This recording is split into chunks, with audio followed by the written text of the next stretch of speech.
BJP ముందుకు పోరాడు మీరే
ముందుకు పోరాడు మీరే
ఉచిత ప్రయాణం కల్పించడం జరుగుతుంది.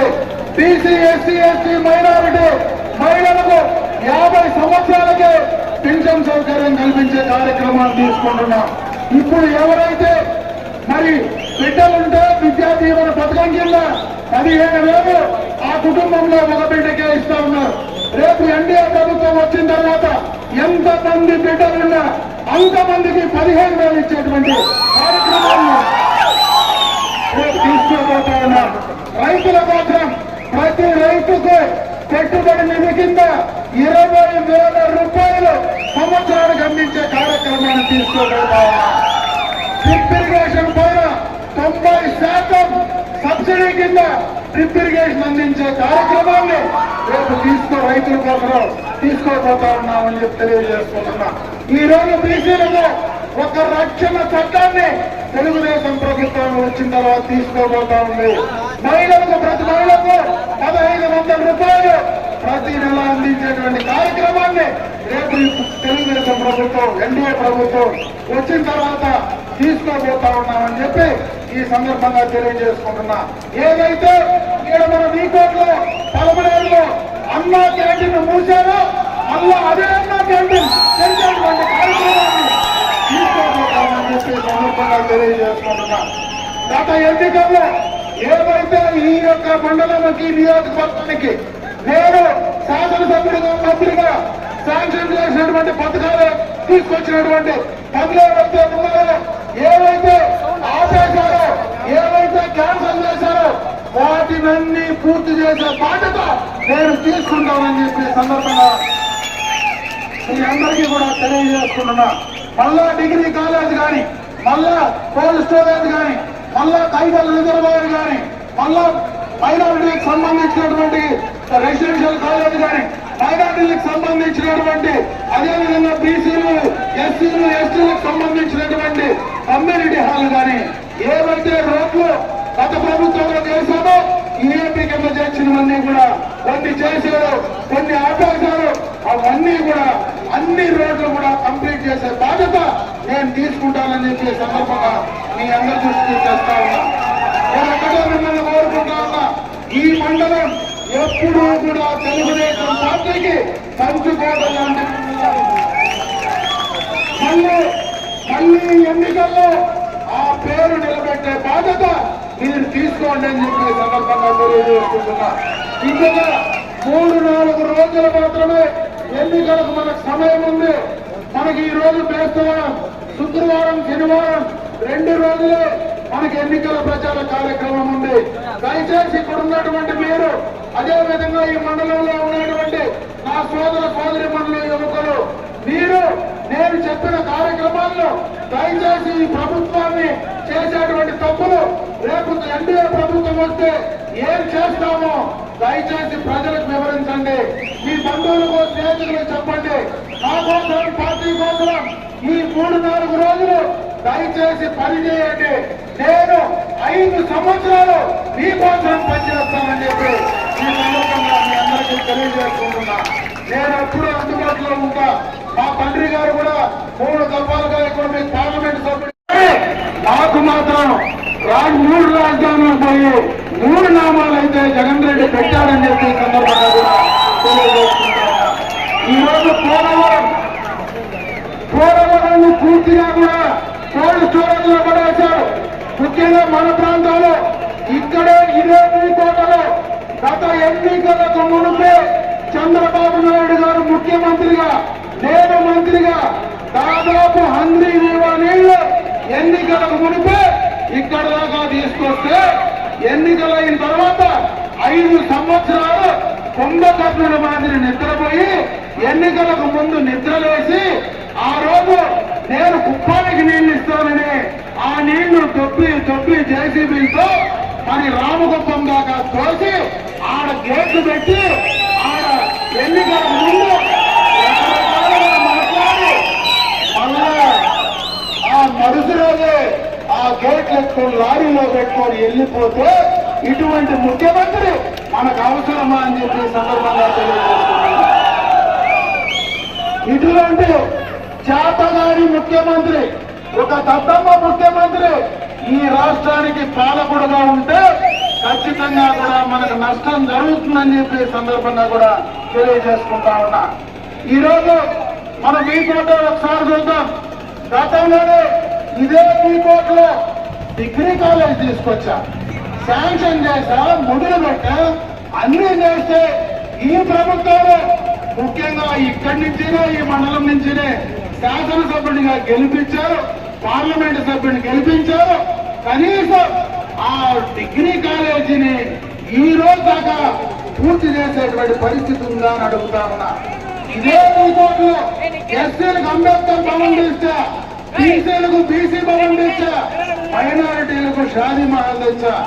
అన్ని కూడా మొండిగోడలాగా నిలబెట్టినటువంటి సందర్భాన్ని ఒక్కసారి గుర్తు చేస్తా ఉన్నా. అదే మీ కోర్టులో ఎప్పుడైనా మనం పల్లెల నుంచి ఇక్కడికి వస్తే పక్కనే అన్నా క్యాంటీన్ ఉండేది. మనం అన్నా క్యాంటీన్ పెట్టి పేదలు అన్నం తినేవాళ్ళు, అన్నం పెట్టేటువంటి అన్నా క్యాంటీన్, అన్నం పెట్టే చెయ్యిని కూడా తీసేసినటువంటి ఈ ముఖ్యమంత్రికి ఏ పదం పెట్టుకొని మళ్ళా మనం ఓట్లేయాలో ఆలోచించుకోమంటా ఉన్నా.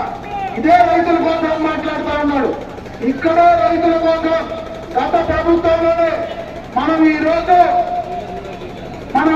మీకోట పక్కనే చూస్తే ఇదే మీకోటలో ఒక కోల్డ్ స్టోరేజ్ కావాలని తీసుకొస్తే ఆ కోల్డ్ స్టోరేజ్ 5 సంవత్సరాలుగా పిల్లర్ల పైన, మొండిగోడల పైన నిలబడితే ఇక్కడ ఓట్లేయించుకున్నటువంటి శాసనసభ్యులు, పార్లమెంటు సభ్యులు ఏం చేస్తా ఉన్నారు? ఈ ప్రజలకు సమాధానం చెప్పగలవా అని చెప్పి ఈ సందర్భంగా కూడా ప్రశ్నిస్తా ఉన్నా. అన్ని రకాలుగా ఈ ప్రభుత్వం బీసీ ఎస్సీ ఎస్టీ మైనారిటీలకు సంక్షేమం పైన విస్మరించింది. ఈ రోజు మాట తప్పని మడమ తిప్పని జగన్మోహన్ రెడ్డి అన్ని రకాలుగా మాట తప్పాడు. ఈ రోజు మన వీకోట పరిస్థితి ఎట్లా ఉందంటే, ఈ వీకోట్లో మనం డీజిల్ పెట్రోల్ పట్టుకోవాలంటే కర్ణాటకకు పోయి డీజిల్ పెట్రోల్ పట్టుకోవాల, మందు కావాలంటే కర్ణాటకకు పోయి మందు కావాల. మనము ట్యాక్సులు మొత్తము కర్ణాటక కట్టాల, మన ఇసుక మాత్రం కర్ణాటకకు తోలాల. అంటే ఇసుక కర్ణాటకకు తోలుతాం, మన ట్యాక్సులు కర్ణాటక కట్టిస్తాం. మనకు ముఖ్యంగా ఈ యొక్క వీకోట పట్టణానికి ఒక మంచి రోజు వచ్చింది అనుకున్నా నేను. గతంలో ఈ వీకోటకు బైపాస్ సంబంధించి గతంలోనే ఒక ప్లాన్ గత ప్రభుత్వంలోనే మనం వీకోట నుంచి అటుపక్క బైపాస్ తీసుకొస్తే, ఆ బైపాస్ మనకు అటుపక్క వచ్చినంటే దాని చుట్టూ ఉండేటువంటి దాదాపు 9 పంచాయతీలు, అక్కడ ఉన్నటువంటి భూముల రేట్లు, అక్కడ రైతులకు అనుకూలంగా ఆ రైతుల జీవన శైలి డైరెక్ట్ గా ఇండైరెక్ట్ గా వాళ్ళ ఉపాధి అవకాశాలు బ్రహ్మాండంగా పెరిగిపోయేటివి. కోట్ల రూపాయలు విలువ చేసే భూములయ్యేటివి. ఈ రోజు దాన్ని కూడా కర్ణాటకకు తిప్పేస్తే వీళ్ళు కర్ణాటక కోసం పనిచేస్తా ఉన్నారా, ఆంధ్ర రాష్ట్రం కోసం పనిచేస్తా ఉన్నారా చెప్పగలరా అడుగుతా ఉన్నా. ఈ రోజు కర్ణాటకకు పోయి అక్కడ ఉండేటువంటి భూములు కొని అక్కడ వాళ్ళు రియల్ ఎస్టేట్ వ్యాపారం కోసం బైపాస్ ను కర్ణాటకకు తిప్పితే ఈ వీకోట మండలాన్ని ఇంత అన్యాయం చేసినటువంటి ఈ ప్రభుత్వం, ఈ నాయకులు, ఇక్కడ ఉండేటువంటి శాసనసభ్యులు, పార్లమెంటు సభ్యులకు మళ్ళా ఓట్లు వేయగలమా, వేస్తే ఆలోచించుకోమని చెప్పి నేను ఈ సందర్భంగా తెలియజేసుకున్నాను. అదే బైపాస్ ఇక్కడ వచ్చింటే బ్రహ్మాండంగా కూడా ఆ 9 పంచాయతీలు ఈ రోజు వీకోట్లో 1 ఎకరా కొనాలంటే దాదాపు 2 నుంచి 3-4 కోట్ల రూపాయలు మనం వీకోట పక్కన ఆనుకొని ఉన్నాయి. అదే బైపాస్ అక్కడ వస్తే అటుపక్క గ్రామాల్లో ఉండేటువంటి రైతుల భూములన్నీ దాదాపు 1 ఎకరా 3-4 కోట్ల రూపాయలు పెరిగింటే ఆ రైతుల ఆస్తి విలువ పెరిగితే ఎంత రైతులు బాగుపడేవాళ్ళు ఒక్కసారి ఆలోచించుకోవాలనుకున్నా. అందుకే ఎన్నికలు అయిపోయిన తర్వాత ఖచ్చితంగా అది కోర్టులో వేసి ఆపేయడం జరిగింది. మళ్ళా మా ప్రయత్నం, నేను పార్లమెంటు మెంబర్ ఈ రోజు అభ్యర్థిగా ఉన్నటువంటి ప్రసాదరావు గారు మా సాయ శక్తుల రేపు ఎన్డీఏ గవర్నమెంట్ కేంద్రంలో వస్తే ఖచ్చితంగా బైపాస్ ని అటు తీసుకురావడానికి మా వంతు అది చేయడానికి మేము తప్పకుండా బాధ్యత తీసుకుంటామని చెప్పి సందర్భంగా మీ దృష్టికి తెస్తా ఉన్నా. ఇదే వీకోట పల్లెకి 2 మండలాలకు సంబంధించి తాగునీరు, సాగునీరు కోసం కైగల్ రిజర్వాయర్ తీసుకొస్తే ఈ రోజు ఆ కైగల్ రిజర్వాయర్ కూడా కోల్డ్ స్టోరేజ్ లో వేసినటువంటి సందర్భాన్ని ఒకసారి గుర్తు చేస్తా ఉన్నా. ఈ రోజు మనకి ఎక్స్ప్రెస్ వే వస్తా ఉంది, మన పక్కనే express way Chennai Bengaluru express way పోతా ఉంది. పైరడిపల్లి మనకు ఒక అవుట్లెట్ ఉంది.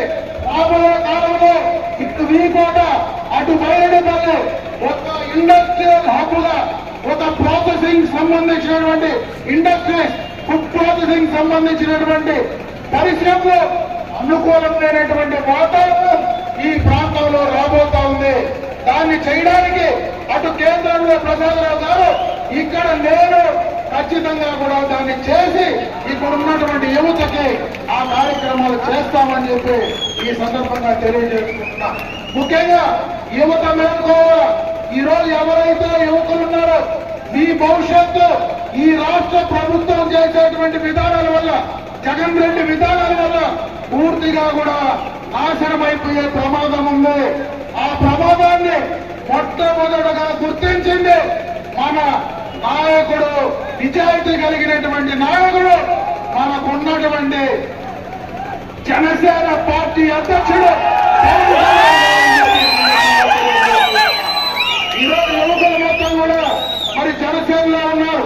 జనసేన పార్టీ అధ్యక్షుడిగా ఏమీ ఆశించకుండా నేను ఈ రాష్ట్ర పిల్లల భవిష్యత్తు కోసం పనిచేస్తా. నాకు శాసనసభ్యులు ముఖ్యం కాదు, పార్లమెంటు సభ్యులు ముఖ్యం కాదు. ఈ రాష్ట్రం బాగుపడాలంటే చంద్రబాబు నాయుడు లాంటి విజన్ కలిగినటువంటి నాయకత్వం ఈ రాష్ట్రానికి అవసరం. దీన్ని కలపాలంటే కేంద్రంతో కూడా మనకు సఖ్యత అవసరమని ఈ రోజు కేంద్రంతో సఖ్యత రావడానికి ఈ రాష్ట్రంలో ఉమ్మడిగా పోటీ చేయడానికి జనసేన అధ్యక్షుడు పవన్ కళ్యాణ్ గారు అని చెప్పి అందుకే యువకులందరూ కూడా మీరు ముందుకు రండి. గత ఎన్నికల్లో ఏదైతే జగన్ రెడ్డి నాకు అధికారం వచ్చిన తర్వాత 10 సంవత్సరం జాబ్ క్యాలెండర్ రిలీజ్ చేస్తానన్నారు. ఆ జాబ్ క్యాలెండర్ ఎక్కడ పోయిందో ఆయనకి తెలియదు. అధికారం వస్తానే సిపిఎస్ వారంలో రద్దు చేస్తామన్నా అన్నాడు. సిపిఎస్ ఎక్కడ పోయిందో ఎవరికీ తెలియదు. నేను 2,30,000 మందికి ఉద్యోగాలు ఇస్తానన్నాడు. అదేమైందో తెలియదు. నిరుద్యోగ వృద్ధి గతంలో వచ్చాయి, దాన్ని కూడా తీసేసినటువంటి వ్యక్తి ఈ యొక్క జగన్ రెడ్డి అని చెప్పి సందర్భంగా తెలియజేసుకుంటూ రేపు మళ్ళా తెలుగుదేశం ప్రభుత్వం ఈ రాష్ట్రంలో అధికారం వచ్చిన వెంటనే మొట్టమొదటగా ఈ రోజు మెగా డిఎస్సీ పైన సంతకం పెడతాడు. మళ్ళా నిరుద్యోగ వృత్తి ప్రారంభిస్తాడు. 2 లక్షల ఉద్యోగాలు ఉద్యోగాలు ఇచ్చే కార్యక్రమాన్ని పెట్టుబడులు తీసుకొచ్చేటువంటి కార్యక్రమానికి మరి చంద్రబాబు నాయుడు గారు చేస్తారని చెప్పి సందర్భంగా తెలియజేసుకుంటున్నా. ఇదే కాదు, ఈ ఎన్నికల్లో తెలుగుదేశం ప్రభుత్వాన్ని ఎన్డీఏ ప్రభుత్వాన్ని గెలిపించండి. గెలిపిస్తే మొట్టమొదటిగా ఇప్పుడున్నటువంటి 3,000 రూపాయల పెన్షన్ 4,000 రూపాయలు చేయడం జరుగుతుందని చెప్పి ఈ సందర్భంగా తెలియజేసుకుంటున్నా. 4,000 కాదు, ఈ 3 నెలల్లో ప్రతి నెల 1,000 రూపాయలతో కూడా కలిపి మరి 7,000 రూపాయలు ఒకేసారి వాళ్ళకి అందించే కార్యక్రమాన్ని తీసుకోబోతా ఉన్నామని చెప్పి తెలియజేసుకుంటున్నా. 3 గ్యాస్ సిలిండర్లు ఉచితంగా అందిస్తాం. మహిళలకు